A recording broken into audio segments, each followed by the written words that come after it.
Britain's Deputy Prime Minister is warning rebel lawmakers they could leave Britain isolated in the EU's future. Conservative MPs who are in the governing coalition sided with the opposition in defying Prime Minister David Cameron by voting for cuts to the money Britain hands over to Brussels every year. Let's now talk to Paul Nuttall, who's a Euro MP from the UK Independence Party. Now, Paul, is Nick Clegg right? Is the UK moving away from Europe? Well, the UK is certainly moving away, well, the people are moving away from Europe, shall we say. If you look at recent opinion polls, 80% of people want a referendum, so around 60% of people actually want to leave the European Union altogether. So the people are certainly moving away. The political class, that's another debate. I mean, I think what Nick Clegg has said is quite right, actually.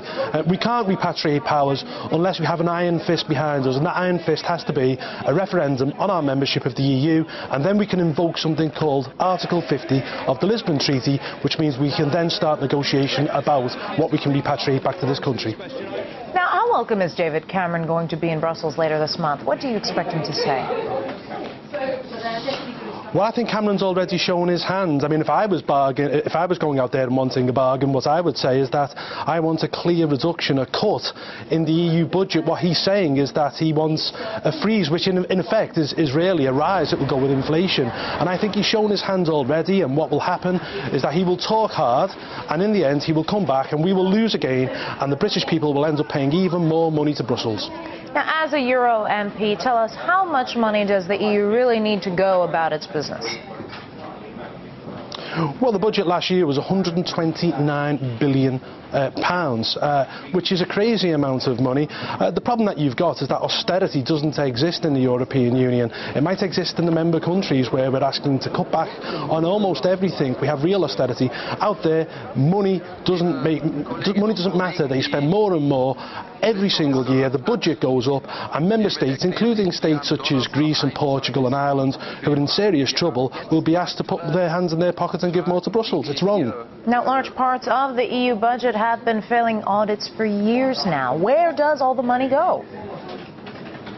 Well, that's a good question. I don't know, and it seems as if the European Union itself doesn't know. 17 years it is now since the accounts have been signed off. Look, if the European Union was a company, then the directors and the chief executive would all be in jail, but it's not. It's corrupt, and that's another reason why the British people want that referendum and want to leave. Now, weaker Eurozone states are struggling to stay afloat. Spain is verging on a bailout, but the UK is not in the currency union. However, it's still paying into the troubled region's coffers. How much is the currency bloc relying on wider EU states? Well, the currency bloc certainly relies predominantly on Britain, actually, out of the states which aren't in the currency, and we pay somewhere to the tune of around £50 million a day just to be members of that club. That doesn't take into account the mega amount of money, the literally tens of billions it costs us to comply with EU directives and regulations. So it's burdensome on the British people. It's something we're not happy about. It's something which we want a referendum on, because let's not forget, the last time we voted on our membership of this organisation, it was the EEC back then, was 1975. I wasn't even born. I was born in 1976. We deserve a referendum, and we want to say on this issue. All right, Paul Nuttall, Euro MP from UK's Independence Party, thank you.